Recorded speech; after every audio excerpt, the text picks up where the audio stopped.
Well, a very warm welcome from the UAE to everyone joining us for our Global Leaders panel today. For those of you who don't know me, I'm Becky Anderson, CNN's managing editor in the Middle East and in the Gulf region and host of CNN's nightly news show, Connect the World, broadcast from our Middle East programming hub here in Abu Dhabi. And it is an absolute pleasure having you all on board today for our discussion, the theme of which very much speaks to the theme of this International Day of Human Fraternity. Well, Her Excellency Lana Nusebe, Ambassador of the UAE to the UN, speaking recently to the General Assembly, said, and I quote, "In recent years, the world has been witnessing a dramatic increase in violence, in hate speech, in xenophobia, and religious bigotry, and indeed other forms of discrimination.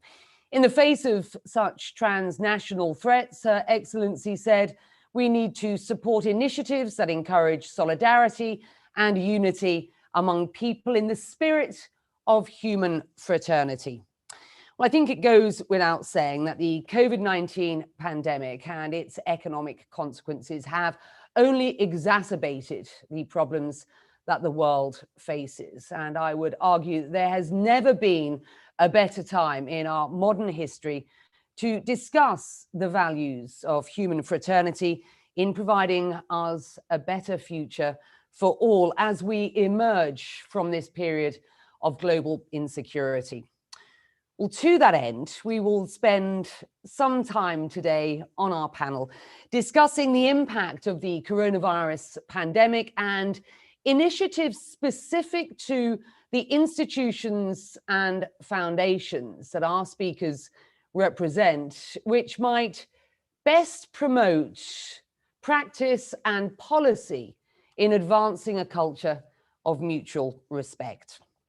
Well, without further ado, I am delighted to introduce our distinguished speakers today, global leaders representing government, institutions, and foundations who share a common goal, working together to achieve a peaceful coexistence through a true culture of peace. Her Excellency Maria Fernanda Espinosa was the president of the 73rd session of the United Nations General Assembly 2018-2019. His Excellency Ahmed Abul Gheit is the Secretary General of the League of Arab States. Karine Mamal Vanian is the Executive Director of the Kofi Annan Foundation. And Dr. Changwon Chu is the president of the World Taekwondo and Taekwondo Humanitarian Foundation, of which he is the chairman. Maria, let me start with you, if I can. What is your perspective of the impact of the COVID-19 pandemic and the consequences of the ineffectiveness, not just of individual states, but of multilateral institutions to manage this global health public crisis? Well, first of all, thank you so much, Becky. And of course, I need to thank the UAE Ministry of Tolerance and Coexistence for bringing us together, for organizing this summit.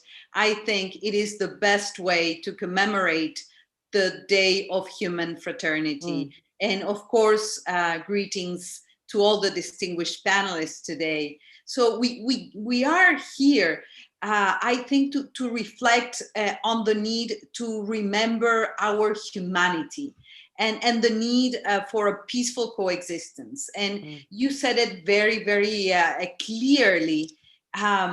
Racism, xenophobia, violent extremism are unfortunately on the rise. And we need and we can reverse this trend, and we can collectively build societies based on the principles of solidarity and cooperation. And I think, responding to your question, Becky, that was perhaps the clearest lesson from the COVID-19 pandemic. We are interdependent. We need each other. No one is safe until everybody is safe. The second lesson, perhaps, from the COVID-19 pandemic is that every zoonotic disease, and I don't want to use difficult words here, but meaning diseases that originate in animals, such as Ebola or influenza, I think it is a message to humans, to us, from nature, saying that we cannot trespass nature's boundaries, that we need to reconcile with nature, that our development should be sustainable and greener. And perhaps the third lesson that we learned is that we cannot go back to the same old. We need to reinvent, we need to rebuild societies that are more inclusive, that are based on, in a way, on affirmative action to fight poverty, to fight all forms of inequality, including gender inequality, economic inequality, ethnic inequality, age inequality. So we are told that we have now the opportunity to build back better, to build back more equal, greener, and to build back more peaceful societies. And I will just give back the word to you, Becky, and that would be my answer to your first question. Maria, thank you for that. Ahmed, I do want to just pick up on some of what Maria discussed there and ask you for your perspective from the Arab prism, as it were, on the impact of COVID-19. And I think it's important to be quite clear, you know, vaccine nationalism, if nothing else, has once again exposed the ineffectiveness of the sort of multilateral setup that we are expected to sort of assume will look after everybody in the world, not just those in sort of sovereign states. And the fissures are quite clear, aren't they? As we have seen the rise of vaccine nationalism and the potential for such an unequal distribution of vaccines around the world going forward. Your perspective, Ahmed? You see, Becky, the issue is not only vaccine nationalism. That comes late facing or confronting the problem.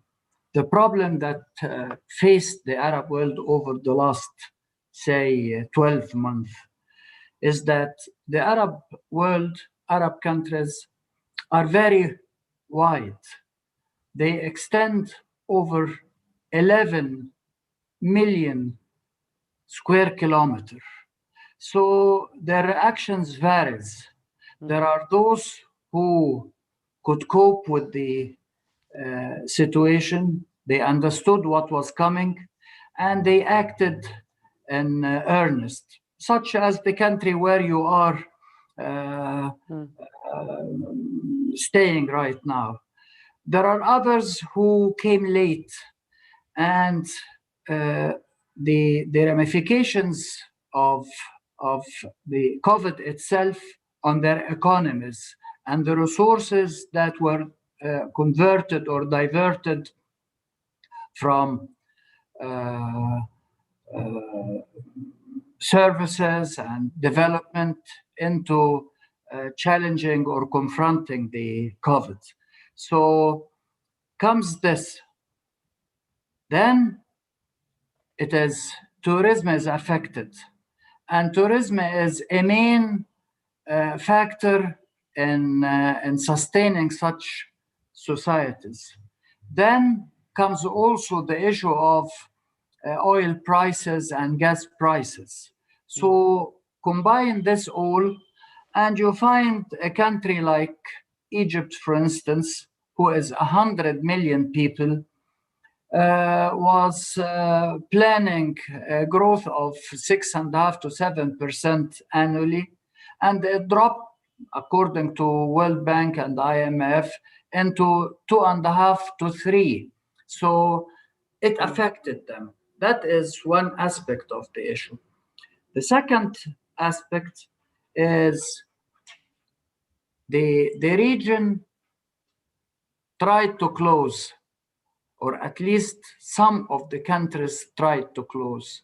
The ramifications economically were damaging beyond imagination. So in the second wave, the decision was no way that we would be closing economies or societies as we did earlier, imitating Western countries. Then you have to admit these countries are not as rich as those who can finance hundreds of millions, if not millions, of vaccination. 50,000 or 100,000 or 200,000 vaccinated is a figure for such countries. The resort will be always a cheaper vaccine, and the cheaper vaccine, and there comes the issue of vaccine nationalism. They will go to Chinese and Russians. There are those who cannot even afford Chinese or Russian. So the international community, and there we have to insist the international community has to step in and to help such societies to sustain the pressure till we eradicate it all from every society. That is my introductory remarks. Well, Armin, thank you for that. And you are absolutely right to point out the challenge, the dilemmas that governments face in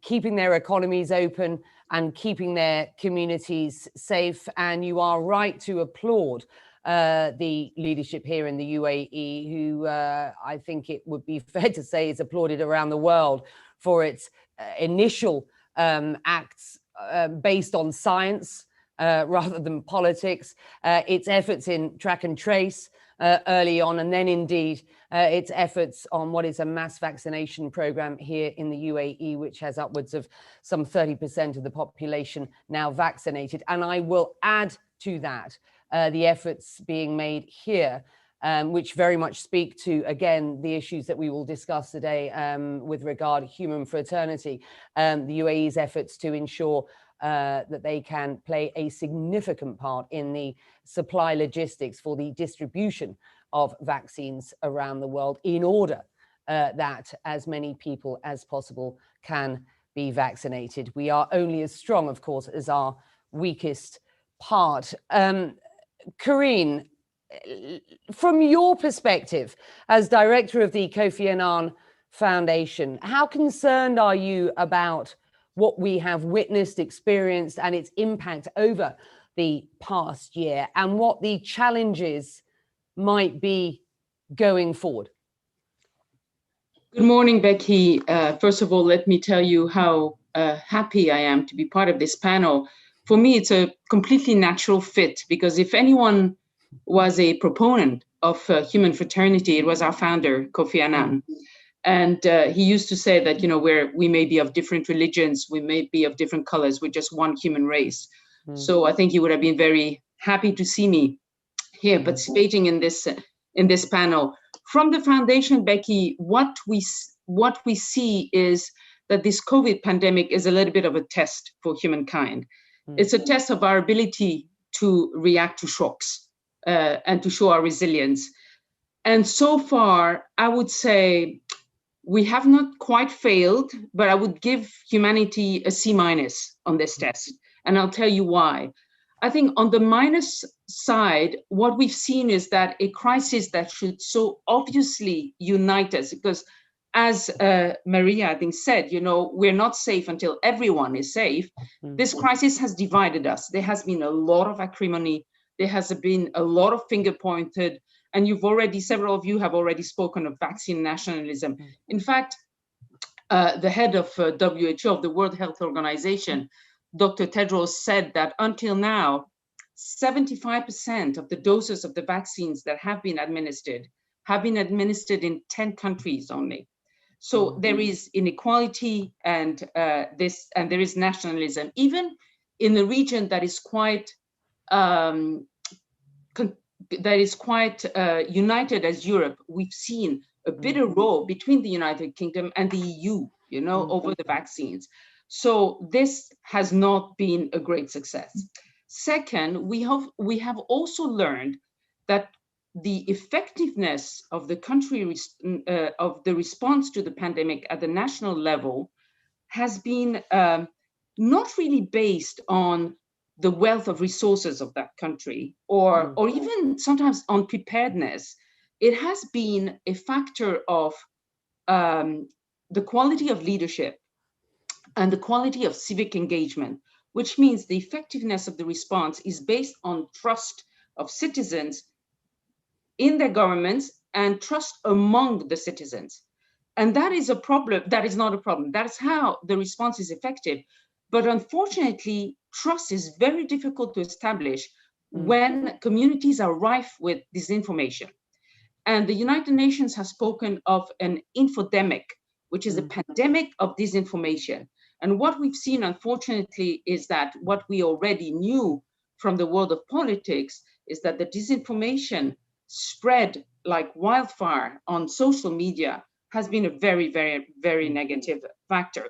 And also the internet and the social media, unfortunately, has been a way for extremists to recruit more young people, because young people have simply had more time to spend in front of their computers or stuck at home. So that is the problem about disinformation, social media, and hatred being spread on the internet. On the plus side, we have seen, and this is something very much that we have seen at the foundation, I'll talk about it later, we have seen extraordinary kindness and leadership from young people. The very young people who may have been the targets of the extremists have in fact shown great leadership in being the first responders in vulnerable communities, in particular, in bringing help, in helping older people. And they have taken things in their own hands in many communities. So that's very, very encouraging. And we have also seen great collaboration among scientists. And among all the recrimination, we need to remember that scientists have collaborated exceptionally well in the research for the vaccine and in the research for the cure that unfortunately is still eluding them. So that's on the plus side. And also on the plus side, yes, many people say it has been a failure of multilateral institutions. I would like to say that at least regional institutions have not done so badly. First of all, for instance, the European Union has decided that instead of going it alone, the 27 countries would purchase the vaccines together, would have a global economic response to the crisis. And I think that's really important. The African Union has also recently announced that it's managed to put orders for millions and millions of vaccines for Africa. Vaccines have not come yet, but at least the African Union has also shown leadership.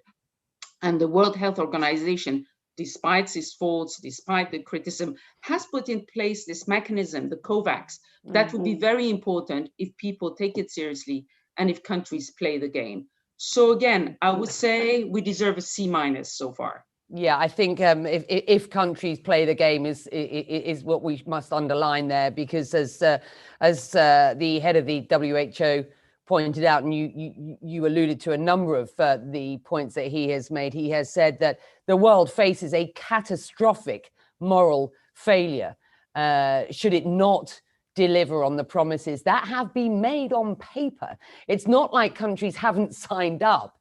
It is a question now of people ponying up, not stockpiling, and ensuring that this COVAX mechanism does work. I must say, Karine, thank you for your comments. You know, when you talk about the EU as a sort of, you know, as a multilateral organization, as it were, that has functioned, or a regional organization that has functioned, you're right to flag that it had got together to organize this vaccine initiative, you could also argue that its vaccine response has been an unmitigated disaster as we speak, but we will see where that goes going forward. I do think it's important that you raised the issue of the infodemic, because I think as we talk about in the next few minutes, just what the values of human fraternity mean to us all and how we might ensure that they are better spread going forward. The issue of social for good as opposed to social media for bad, I think is a really important one. Thank you. Dr. Chung-Wong Chu, your perspective on where we are at here. I applaud any suggestion of how tough things are, and indeed, as Corinne pointed out, some of the benefits that we see perhaps coming out, the opportunities that we see coming out of this COVID-19 pandemic. The floor is yours, sir, for a couple of minutes. Thank you, Becky. It was so nice to see you, and so nice to see you all. And let me have our experience after COVID-19 pandemic. About a year ago, as you know, the COVID-19 pandemic was impacted really a lot to international sports world. So we cannot meet each other, so we cannot practice each other. So I was thinking, well, this is a timing to reset of our organization and our competition method. That's why we create the first ever virtual Taekwondo Pumse Championships. So Pumse means a form of the Taekwondo activities. That was in November, last November, and I was really surprised that so many countries participated. So 98 countries participated, and nearly 2,000 athletes are participating. They're really enjoying these virtual competitions. And also, we are thinking about the virtual educational program. Normally, we have an educational program, it's an offline education program. But when you think about the virtual educational program, it was very successful. Virtual education for coaches and the athletes and the international referees, that was very also successful. And also, as you know, that the World Taekwondo is incubator of the Taekwondo Humanitarian Foundation. All the children's in refugee camp, they are really hopeless. So we found Taekwondo Humanitarian Foundation in Switzerland, Lausanne, and it was very successful. We running the many different kind of refugee camp to teach our sports and also to teach them the importance of Olympism and world peace. That was very successful. As you know that the children's who practice Taekwondo in the camp, they cannot travel.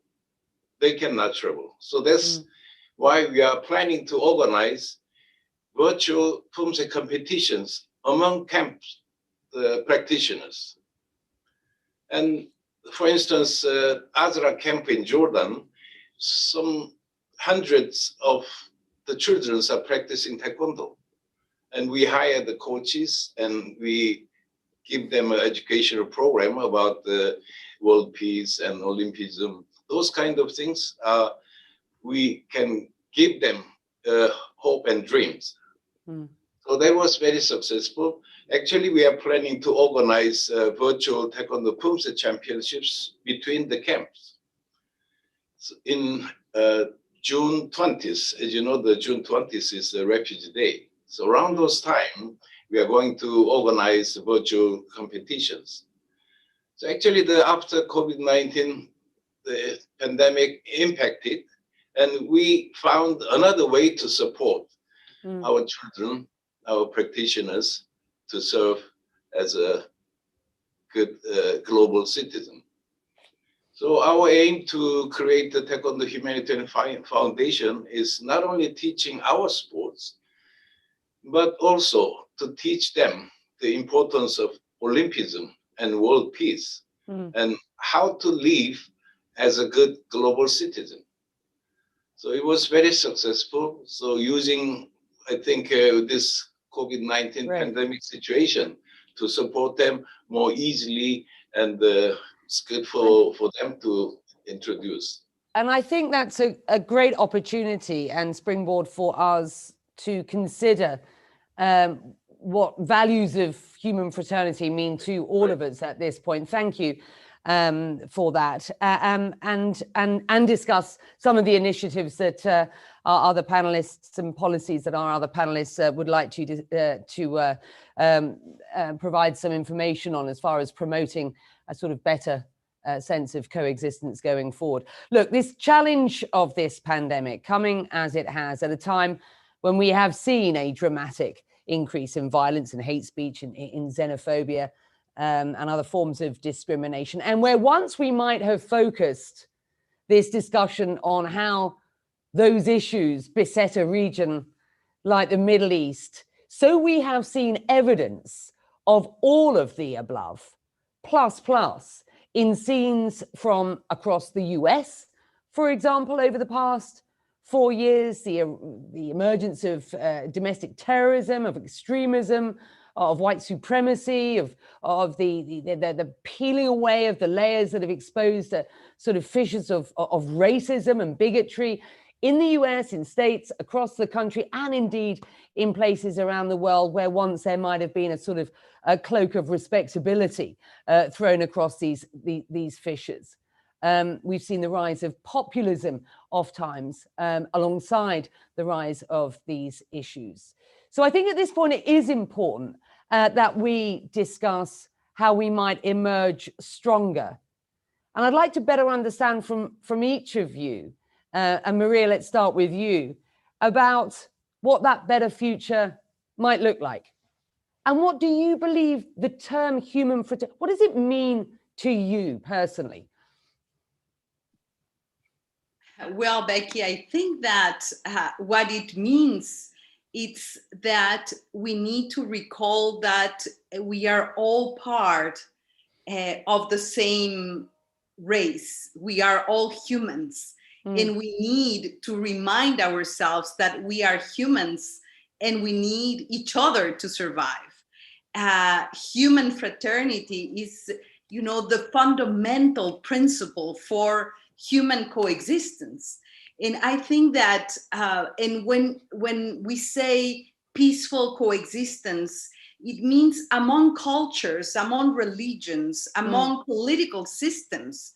I think it is the challenge we have here as we reset the world, as we rebuild, is to build a true culture of peace. And that includes, of course, interfaith dialogue, tolerance. And I think here, education plays a critical role. Quality education, education for tolerance, and the celebration of diversity.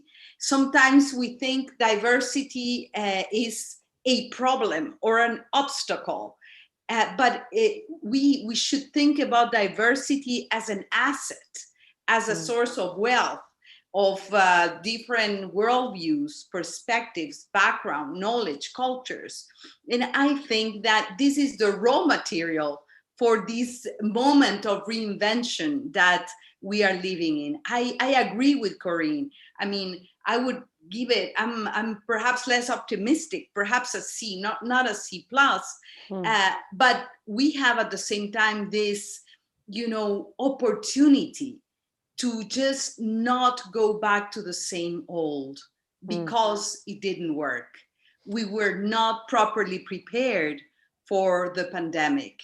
And the key here is how, through dialogue, through diplomacy, using the tools of multilateralism, the UN Charter, for that matter, the Declaration of Human Rights, how to build societies that are more sustainable, more respectful to the boundaries of nature, as I mentioned before, more resilient, better prepared.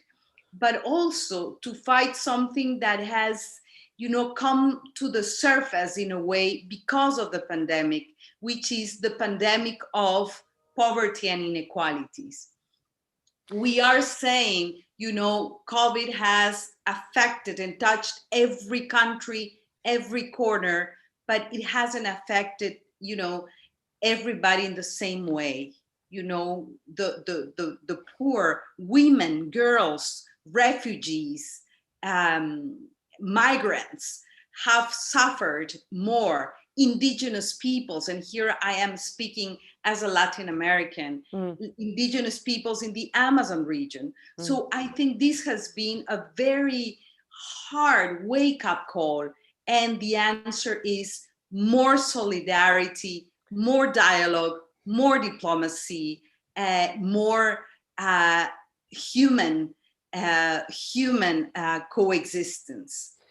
I know, Ahmed, you will argue that the sort of wake-up call for many Arab countries came way before this pandemic began. I know that you have talked about a sort of a decade in which this nation has faced what you describe as a sort of daunting challenge in the rise of the Islamist movements. And you have talked about a worrying trend of intolerance and nativism on the rise, not just here, but globally. And we've spoken to that. I want your perspective through the Arab prism, because there will be those who argue that in countries where political Islam or political parties allied to Islam represent a social net, are places where these issues exacerbated by COVID-19 quite frankly need these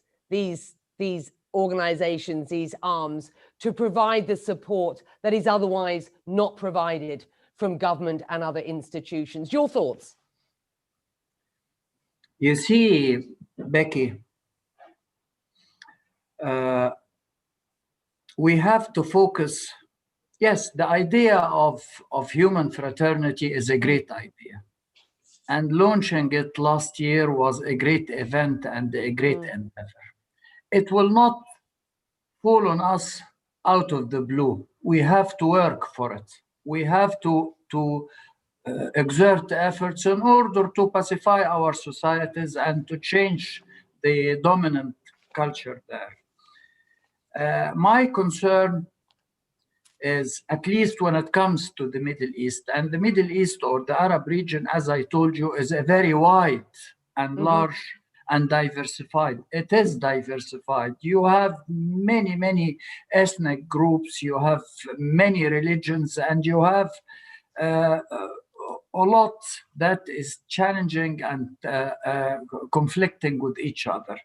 But the important thing, in my opinion, is, as you noted, the Islamist, political Islam. Political Islam is a danger for the region, specifically because of the diversity of the region.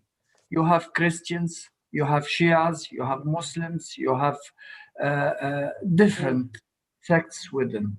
So the important thing is, again, as Connie said, education. You have to focus on education, because education is the key for everything that is facing the region.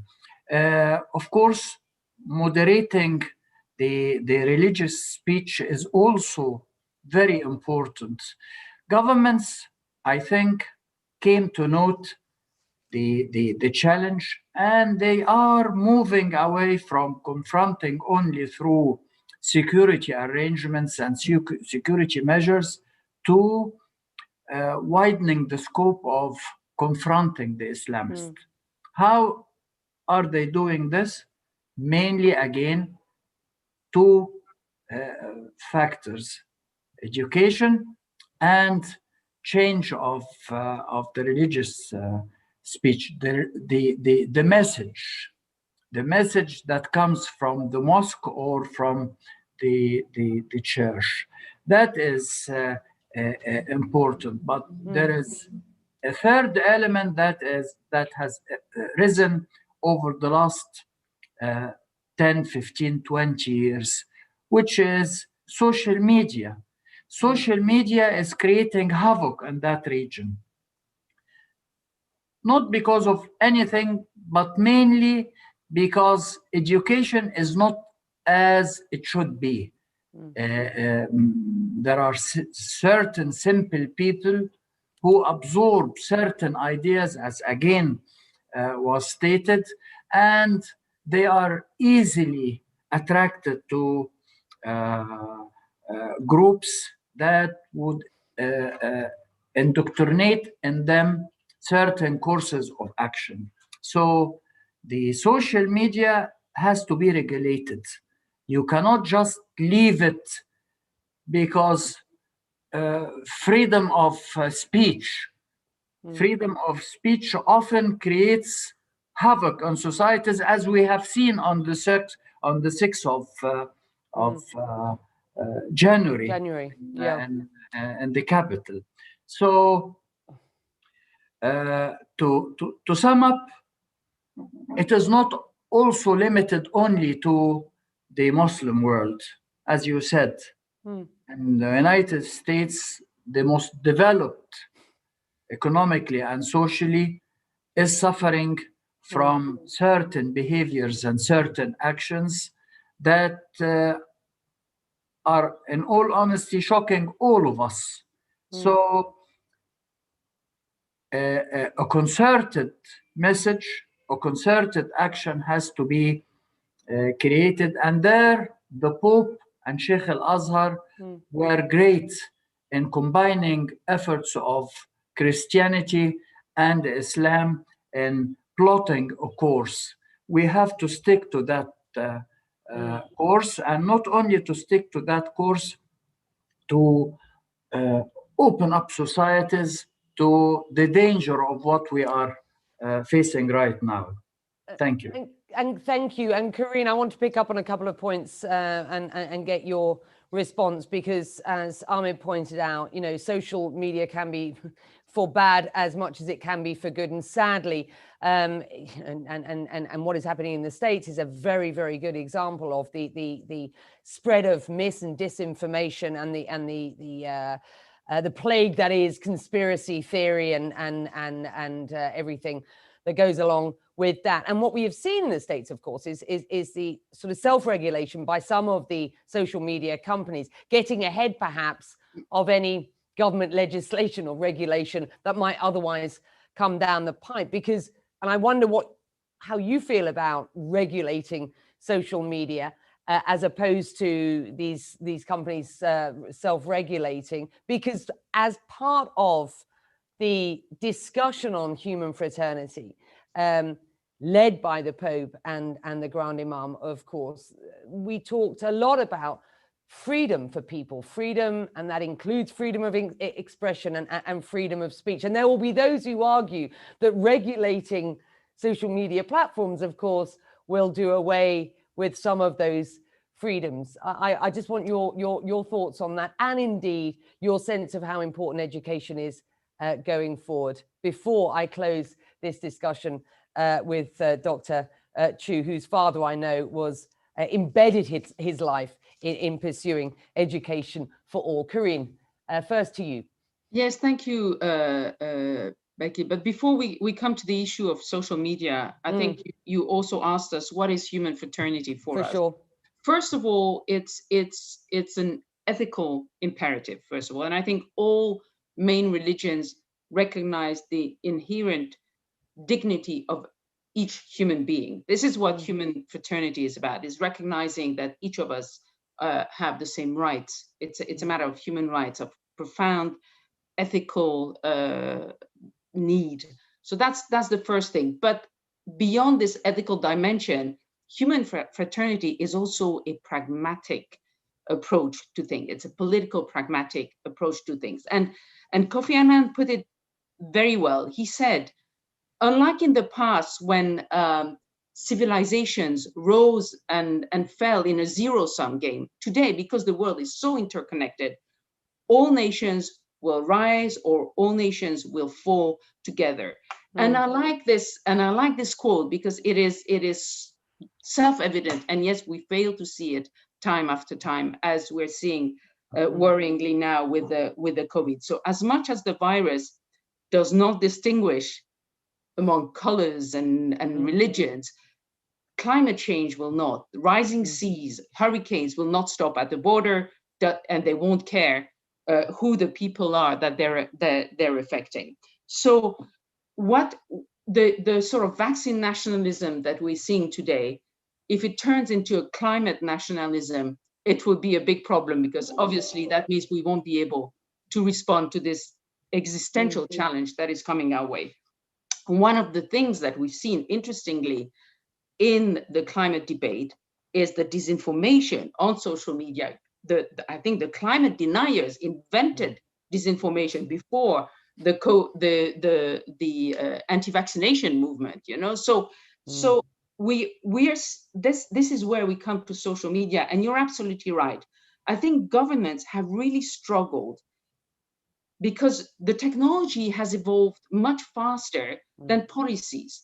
Okay, and we know, for instance, in the United States, the issue is regulated by an act of 1996, which is no longer, which was before Facebook existed, before Twitter existed. So the legislation has not followed, and the governments have struggled between the need to balance, as you said, freedom of expression with the need to consider that these platforms are no longer just platforms hosting content, but they're actually moderating content themselves.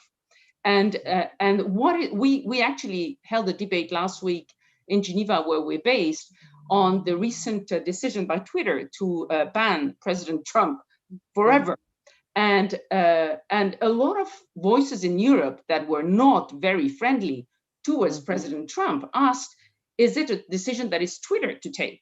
So the good news is that the European Union is working on a Digital Services Act, which will answer a lot of these questions. And just like the European Union issued the GDPR for the protection of the privacy of people on the online, I think this Digital Services Act will serve as model to many other regulators. And the issue is really to consider what is the responsibility of platforms in presenting this content. They can no longer hide behind the fact that they're just hosting it, right?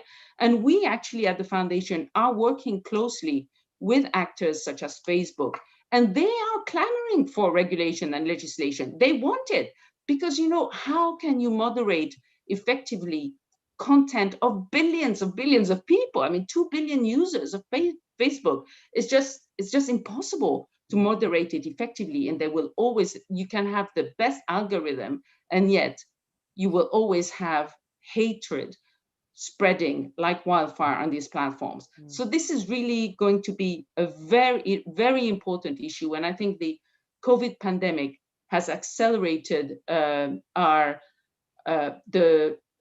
awareness that we need to respond to these very fast.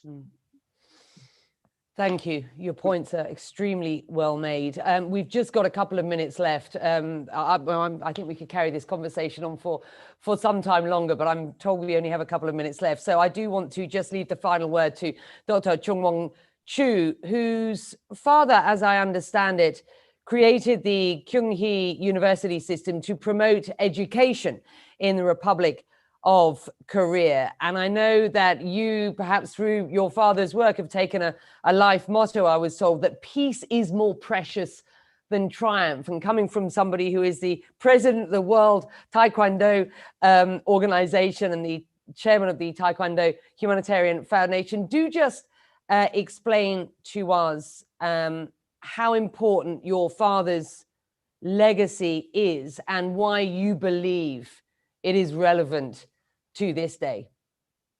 Thank you, Becky. And as you mentioned that my father, late father, actually, he was the initiator of International Day of Peace and Year of Peace.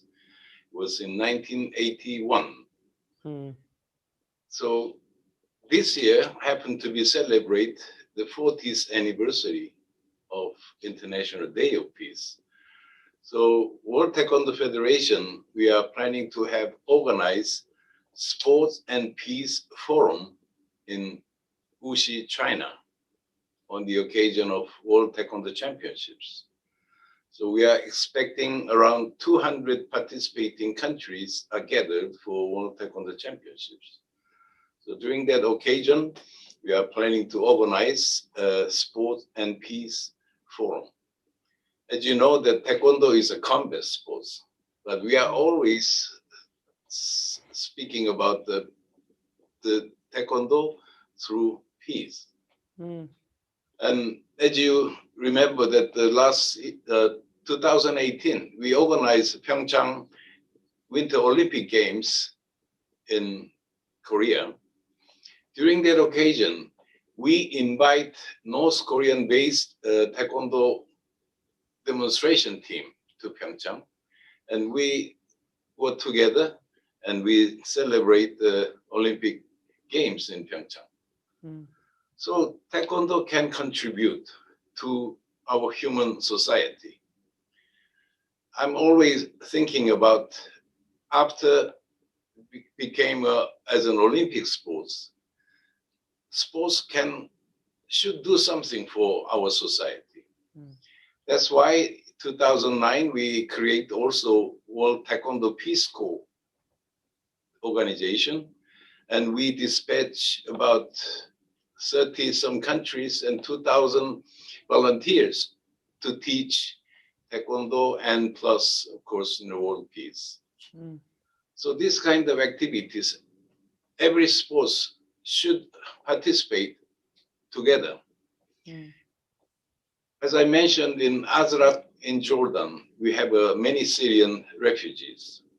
So we built the Taekwondo Humanitarian Center for practice Taekwondo and give them an educational program. And during that occasion, I didn't mention this is my sports facility. We open to other Olympic sports. So around this time, about 9 Olympic sports joined that the refugee camp to teach their sports to the children, like judo, badminton, table tennis, and wrestling, all these kind of Olympic sports. They're using our facilities and to teach their sports to the refugee children. Mm. I think this kind of humanitarian work is very important to give social impact for the not only refugee, and also we are doing the orphanage program. We have 210 member nations. So we are asking them to teach Taekwondo and those educational programs to the orphans in their countries. And this was very successful, and especially the Southeast Asia, we are supporting them in financially and also equipments, sports equipment to the orphanage. And this kind of things, I think every sport should do something for our society. I think it was Nelson Mandela who said, sport has the power to change the world, and the sort of work that you are doing at the foundations, I think very much speaks to the words that the great man is remembered for. And I have to say, Karim, with the greatest of respect, as you were talking about Kofi Annan's words and his aspiration, I could see his face and I could see him joining us today. We had some wonderful times together. He was a great man, and it is fantastic that the work that you are doing ensures that his aspirations and inspirations live on through the foundation. Listen, to all of you, this has been an absolute pleasure. Happy International Day of Human Fraternity to you all. Thank you so much for joining me and helping to provide what has been a really, really interesting global leaders debate. today. I wish you all the best, and to all of you who are watching, wherever you are watching around the world, please do consider, what human fraternity means to you, and just consider the values that you believe it embodies. And let's just hope that we can all work for a better future and for a more tolerant world going forward. Thank you very much indeed. Thank you, Becky.